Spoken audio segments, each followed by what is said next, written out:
এরকম অনেকে চুল পড়া রোধ করতে পারে এরকম ওষুধের নাম জানতে চেয়েছেন। তাদের উদ্দেশ্যে বলি যে আমাদের চুলের যে মূল প্রোটিন কেরাটিন এটা যখন কমে যায় তখন কিন্তু চুলের মধ্যে ফাটল ধরে চুলটা রুগ্ন হয়ে যায়। এই চুলটাই কিন্তু পরবর্তীতে পড়ে যায়। তো ভিটামিন B7 বা বায়োটিন মার্কেটে ফ্লোরিচ অথবা নবটিন নামে পাওয়া যায়।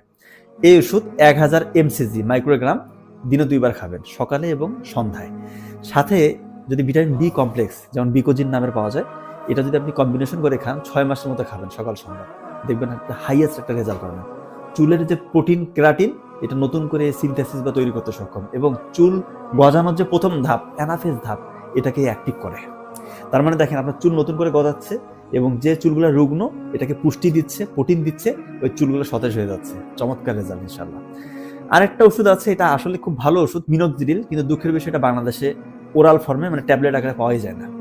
2.5 mg মিনোক্সিডিল ওষুধ, এটা কিন্তু পার্শ্ববর্তী দেশ ইন্ডিয়ায় আছে বা অন্যান্য দেশে আছে। আপনারা যদি সামহাউ ম্যানেজ করতে পারেন তাহলে দিনে একটা করে 2.5 mg এই মিনোক্সিডিল খাবেন, এটা আরো বেশি রেজাল্ট দিবেন। এই দুটার সাথে মানে বিকোজিন, নবটিন অথবা ফ্লোরিজের সাথে এই মিনোক্সিডিল কম্বিনেশন করে খেলে দেখবেন চুল পড়ার সমস্যায় থাকবে না। আশা করছি বুঝতে পারছেন। ধন্যবাদ সবাইকে।